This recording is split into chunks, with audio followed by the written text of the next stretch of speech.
Bihar board से inter pass करने पर यानी 12 क्लास पास करने पर कौन कौन से डॉक्यूमेंट मिलते हैं, पूरे डॉक्यूमेंट की लिस्ट मैं आपको बताने वाला हूं कि 12 अगर किसी ने बिहार बोर्ड से पास किया, इंटरमीडिएट पास किया, इंटर पास किया, तो उसको टोटल 12 के डॉक्यूमेंट के रूप में कितने डॉक्यूमेंट मिलते हैं, कब कब मिलते हैं, ताकि आप अपने पास देख सकें कि आपको क्या क्या मिला, क्या क्या आपके स्कूल में छूटा हुआ है, ताकि उसको आप समय से ले सकें। होता क्या है कि अचानक से जब हम आगे बढ़ जाते हैं, पढ़ाई हमारी काफ़ी आगे बढ़ जाती है, कोई नौकरी में जाना हो, डॉक्यूमेंट वेरिफिकेशन का मामला आ जाए, उस वक्त जिन जिन डॉक्यूमेंट्स की मांग की जाती है हम अपने फाइल को खोल कर देखते हैं, वहाँ पर हमें मालूम पड़ता है कि भाई हमारे पास तो ये डॉक्यूमेंट है ही नहीं, हमारे पास तो ये कागज़ है ही नहीं। तो उस समय अचानक से समस्या हो जाती है। आप स्कूल पहुंचते हैं अपने, या फिर जहाँ से इंटर पास किया, कॉलेज हो, तो वहाँ पहुंचते हैं, मालूम पड़ता है वहाँ पर हेडमास्टर नहीं है, तो कभी प्रिंसिपल नहीं है, तो कभी कोई और टीचर नहीं है, जो बांटने वाले किरानी है वो नहीं है। इस तरह की शिकायतें, इस तरह की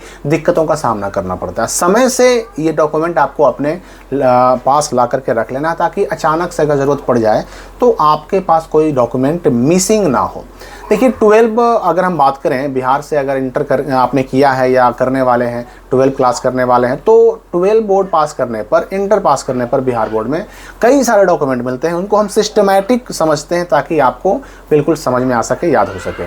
जब आप 12 करने के लिए 11th क्लास में एडमिशन कराते हैं, तो एडमिशन कराने के बाद जो है ना, सबसे पहला काम जो होता है वो आपके रजिस्ट्रेशन का होता है। रजिस्ट्रेशन कराने के बाद आपको मिलता है डमी रजिस्ट्रेशन कार्ड, लेकिन वो डमी रजिस्ट्रेशन कार्ड आपके किसी काम का नहीं, मतलब उसका काम केवल सुधार कराने का है। आपने डमी देख लिया, सुधार करा लिया, उसका काम खत्म, और फ्यूचर में कभी उसका कोई ज़रूरत नहीं पड़ेगा। लेकिन उसके बाद जब एग्ज़ाम फॉर्म भरने का टाइम आता है, तो आपको मिलता है ओरिजिनल रजिस्ट्रेशन कार्ड या मूल पंजीयन पत्र। ये काम का डॉक्यूमेंट है और ये हमारा सबसे पहला डॉक्यूमेंट हो गया। ये मूल पंजीयन पत्र आपको A4 पेपर पर, फोटोकॉपी वाले पेपर पर प्रिंट करके मिलता है। उस पर आपके स्कूल या कॉलेज के जो प्रिंसिपल होते हैं, हेडमास्टर होते हैं, उनका साइन किया हुआ होता है, मुहर लगा हुआ होता है। वही आपका ओरिजिनल या मूल पंजीयन पत्र हो गया, ओरिजिनल रजिस्ट्रेशन कार्ड हो गया। ये पहला डॉक्यूमेंट। अब इसकी ज़रूरत कहाँ पड़ती है, तो अक्सर जब कैटेगरी वेरिफिकेशन करना होता है ना, बच्चे के, छात्र की कोटि जाँचनी होती है, तो रजिस्ट्रेशन कार्ड की ज़रूरत पड़ जाती है। इसके बाद आप एग्ज़ाम फॉर्म भर देते हैं। एग्ज़ाम फॉर्म भरने के बाद फिर आता है एडमिट कार्ड। एडमिट कार्ड जो मिला आपको, जिसको लेकर के आप सेंटर पे जाते हैं एग्ज़ाम देने, ये हो गया दूसरा डॉक्यूमेंट। ये भी आपको जो है ना एग्ज़ाम से पहले पहले मिल जाता है। एडमिट कार्ड की भी ज़रूरत पड़ जाती है कभी कभी, डीवी में यानी डॉक्यूमेंट वेरिफिकेशन में आगे एडमिट कार्ड की भी ज़रूरत पड़ जाती है। इसको भी संभाल के रखना है। ये दूसरा डॉक्यूमेंट हो गया आपका। उसके बाद एग्ज़ाम हो जाता है आपका। एग्ज़ाम दे करके आ जाते हैं, ऑनलाइन रिजल्ट पब्लिश हो जाता है। तो ऑनलाइन रिजल्ट आने के बाद मोटे तौर पर 2 महीनों के बाद आता है आपका ओरिजिनल मार्कशीट, और ओरिजिनल मार्कशीट के साथ ही आता है प्रोविजनल सर्टिफिकेट, और उसी में जुड़ा होता है, लगा होता है प्रोविजनल सर्टिफिकेट। तो ये ओरिजिनल मार्कशीट जो रिजल्ट आने के 2 महीने बाद आता है, ये ओरिजिनल मार्कशीट आपका हो गया तीसरा डॉक्यूमेंट, जो कि आपको लेना है और संभाल कर रखना भी है। ये भी आपको अपने स्कूल से मिलेगा, और उसी मार्कशीट के साथ प्रोविजनल, और उसी प्रोविजनल में जुड़ा हुआ रहता है माइग्रेशन सर्टिफिकेट। ये हो गया आपका चौथा डॉक्यूमेंट, जो मार्कशीट के साथ ही आपको मिल जाता है। ये 4 डॉक्यूमेंट हो गए। अगर हम माइग्रेशन और प्रोविजनल को अलग अलग करके जोड़ेंगे तो 5 हो जाएंगे। दोनों चूंकि एक ही पेपर में जुड़ा हुआ रहता है, तो इसलिए उसको हम एक गिन रहे हैं। तो ये 4 डॉक्यूमेंट हो गए जो आपको मिलता है। ठीक है। अब जब समय और आगे बढ़ेगा, अभी एक डॉक्यूमेंट बचा हुआ है, ठीक है ना, अभी एक डॉक्यूमेंट बचा हुआ है बहुत इंपॉर्टेंट, जिसकी ज़रूरत तो लगभग हर कंपटीशन एग्ज़ाम का फॉर्म भरने में या फिर उसका डॉक्यूमेंट वेरिफिकेशन में लगता ही लगता है, ज़रूरत पड़ता ही पड़ता है। तो जब रिज़ल्ट आपका, जो रिज़ल्ट फाइनली जो इंटर का आता है ना, रिज़ल्ट आने के मोटे तौर पर 10 महीने, 11 महीने, 8 महीने, कभी साल भर के बाद आता है एक ओरिजिनल सर्टिफिकेट, जिसको हम लोग मूल प्रमाण पत्र भी कहते हैं। ये इसको सिर्फ प्रमाण पत्र भी कह सकते हैं, इसको सिर्फ सर्टिफिकेट भी कह सकते हैं, इसको मूल प्रमाण पत्र भी कहा जाता है, इसको ओरिजिनल सर्टिफिकेट भी कहा जाता है। ये तुरंत नहीं आता, ये आपके एग्ज़ाम के ऑनलाइन रिजल्ट आने के 8 महीने, 10 महीने, कभी कभी साल भर के बाद आता है, और आपके स्कूल में ही आता है।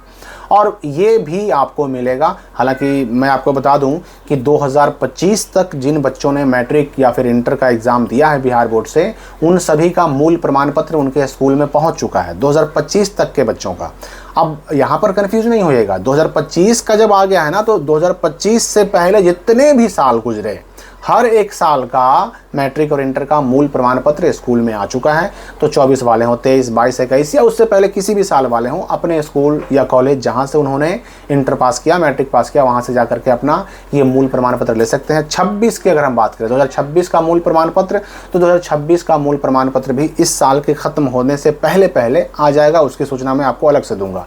तो ये हो गया मूल प्रमाण पत्र, 5वां डॉक्यूमेंट, और ये 5 डॉक्यूमेंट आपको मिलते हैं अपने स्कूल से। अब यहाँ पर देखिए, ये 5 डॉक्यूमेंट जिसकी मैंने बात की ना, ये सभी 5 जारी करता है बिहार बोर्ड। ये जारी कौन करता है?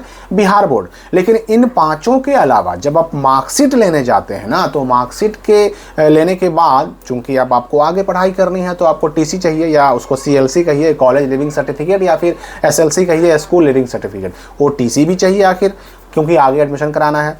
तो जब आप मार्कशीट लेने जाएंगे, मार्कशीट के साथ प्रोविजनल और माइग्रेशन लेने जाएंगे, उसी वक्त आप अपने स्कूल से अपना जो है ये विद्यालय परित्याग प्रमाण पत्र कहिए, या ट्रांसफ़र सर्टिफिकेट कहिए, TC कहिए, SLC कहिए, CLC कहिए, वो भी ले सकते हैं। ठीक है ना। उसका प्रोसेस आपके स्कूल में क्या है वो तो वहाँ पता करना पड़ेगा, क्योंकि ये TC, SLC, CLC ये आपके स्कूल वाले बना कर देते हैं, ये बिहार बोर्ड से नहीं आता है।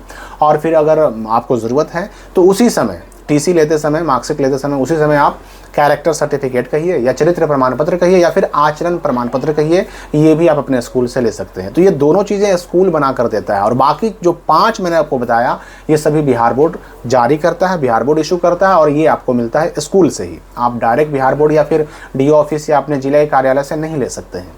तो 5 डॉक्यूमेंट बिहार बोर्ड वाला, और 2 डॉक्यूमेंट हो गया क्या, तो ये स्कूल वाला। ये 7 डॉक्यूमेंट 12 पास करने पर मिलते हैं। इनमें से क्या क्या आपको मिल चुका है, क्या क्या आपके पास है, और कौन कौन सी चीज़ें आपके पास नहीं है, ये कमेंट करके हमें भी बताइए। और अगर नहीं है तो मूल प्रमाण पत्र छोड़कर बाकी चीज़ें अपने स्कूल से, कॉलेज से ज़रूर लीजिए। हम मिलेंगे अगली वीडियो में नए अपडेट के साथ।